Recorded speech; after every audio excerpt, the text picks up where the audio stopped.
back. I hope you're all doing okay. It's a little bit dark in this video, I feel.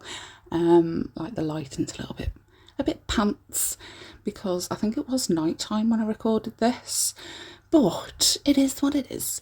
So I have grabbed Nude Negroni because it is beautiful. It is so shimmery and so nice, and I forgot to record doing the 2 coats.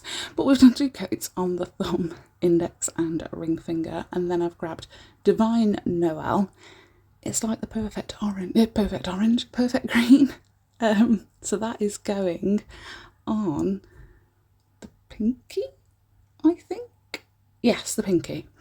And then that's going to have 2 coats as well. And then we're going to do an ombre using Divine Noel, Mojito and Apple Martini. So those variations of green on the middle finger, and we're going to mix them, ombre them all together. So when it comes to ombreing, especially a 3-colour ombre, I feel like, so I've tried so many different ways to ombre, and like sometimes I'll do a certain way and I'm like, right, this is my favourite, I'm not doing anything else but this. But I think when it comes to certain ways, like certain ways to ombre helps how the ombre is gonna be. I don't know how to explain it. So if you've got like a really nude, a really pale nude, sorry, and then you've got a white, sometimes it's easier to ombre with a little bit base coat, do the nude nail all nude, and then just put white at the tip and blend it up with a dry brush that's got a little bit of base coat on, like the nude's cured, the white's wet, and that works brilliantly. But if you've got like a 3-colour ombre, or 2 colours that are really like staggeringly opposite, I think keeping them both wet and blending them together with the ombre brush is probably the best way. And if they are slightly translucent, sprinkling a bit of clear acrylic powder over the first coat helps wonders as well. It just makes sure that the second coat that you're putting on just seeps in and sticks and is much more opaque. I've gone ahead and used Mojito to do a French on the index finger, which does end up having 2 coats, because sometimes like greens and yellows, especially like Mojito, and the more semi-jelly, they're not semi-jelly, but I feel like they have like a syrupy consistency to them. They need the 2 coats. I have also grabbed Apple Sour and the green iridescent glitter mix, both from Charlie's. Codes will be linked in the description box down below as always. So I've put a base coat on the thumb, index, ring and pinky, so everything but the middle nails had a base coat, and then the thumb and the ring are going to be identical. So I've just put the Apple Sour glitter everywhere as if I was doing a French, like the green on the index. Put the glitter where you would put a French, but don't be super perfect about where like the smile line is going to be or anything like that. So like I said, the thumb and the ring are the same. The index has a slightly smattering of glitter around the smile line, and then the pinky is just full on glitter. Just go for it. And then we do the exact same thing with the iridescent hex glitter mix, but super sparse, because as I was putting it on one of the nails, I felt like it was a bit too iridescent, a bit too pinky, a bit too shimmery of all the other colours. So the sparser it was, the better it looked. So I'm going to go ahead and do that to all of the nails. So base coat, Apple Sour glitter, cure. Base coat, green iridescent glitter, cure. And then I do go back in with a base coat and cover all of the nails again that have had the glitter, just to smooth everything out a little bit. And then I wipe off the sticky inhibition layer, give them all a little tiny buff, and then wipe them again, and then they've all been matte top coated. So you might feel like you've seen this design somewhere before. I did this practically the same, but for Valentine's Day, So if you head onto the Valentine's playlist, it's like one of my favourite designs from this year. I love it. So I thought, I looked at it the other day and I was like, you know what? If we just change the colours and change the hearts for shamrocks, for 4-leaf clovers, it'll be perfect. So we grabbed Apple Martini and we've done a double smile line on the thumb and the ring finger. Removed any hairs that are there. My cats, I swear to God, my cats have been sleeping in the nail room, which is also my bedroom.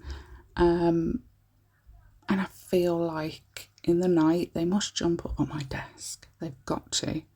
I know they like sleeping on my chair, but they must be encroaching my space. So double smile line with Apple Martini on the thumb and the ring finger. Before we cure it, we sprinkle it with clear acrylic.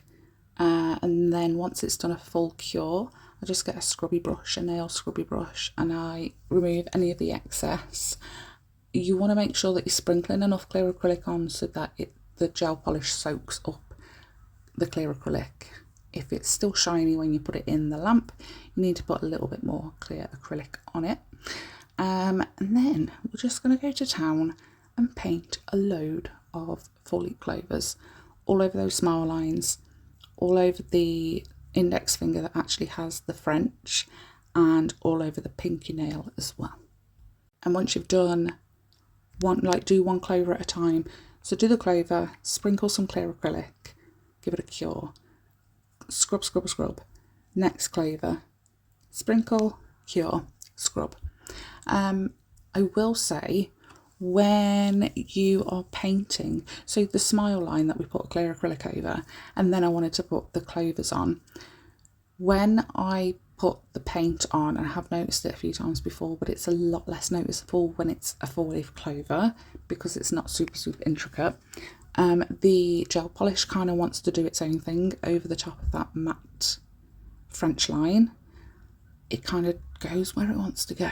So the best way I found to try and make it a little bit better is to do 2 coats on the clover. So draw the clover, sprinkle, cure, scrub, and then go back over it again, sprinkle, cure, scrub.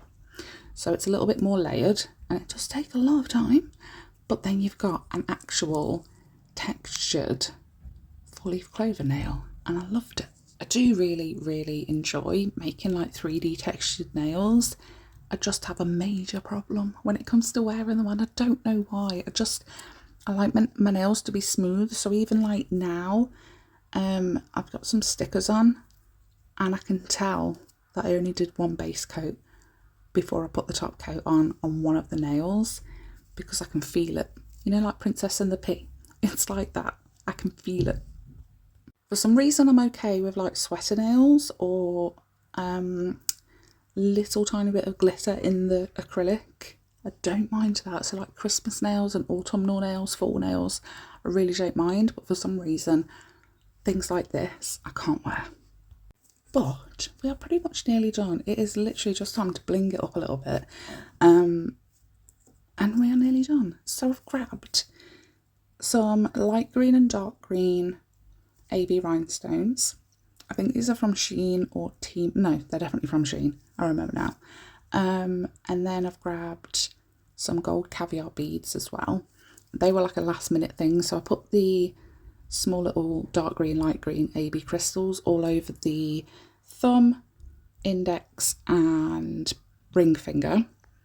And then I think it was when I got around to doing the pinky, and I did like a cuticle cuff sort of thing with the pinky, and then I put the gold caviar beads, because obviously we've got to have gold, green and gold. When I put the gold caviar beads in between all of the crystals on the pinky, I then went back to the thumb, index and ring and added a few dots, just like we're putting the AB crystals on. Here, there and everywhere. I just went in and added a few gold caviar beads to the design. They looked fine without it, but once they were on, I'm glad I made that decision, because they look much better with them on. So this is when I was doing it, and I was putting them on the pinky, and I was like, I need to have gold on the other ones as well to tie them all in. And the caviar beads are just from, I think I got them from Amazon. I think I got silver gold and rose gold, all from Amazon about 3 years ago. And I ran out of the silver like instantly. The gold is halfway down and the rose gold is hardly touched. But they came in like 4 sizes of each colour caviar bead. And that has been perfect. And now I cannot find them on Amazon at all, like the ones that I brought, and I can't find anything similar either, so it's quite bugging. It's bugging me a lot. So I'm not sure whether I show you as in the caviar, but I think I do. I think I just show you one nail. Yes, I do. So yeah, just a little bit, just here, there and everywhere. I think I did like 4 on this one, but I think it really pulled it in quite well. And then we've just got the middle nail to bling up, and then we're practically done. So for the middle nail, I start off by adding a green bow. These were from Shein as well. Oh, got something interesting to tell you. So I was reached out by a company called Benable. So so far it feels a bit like Pinterest and a little bit like Etsy, kind of. I don't know how to explain it. So basically, they reached out with a code for me to set up an account.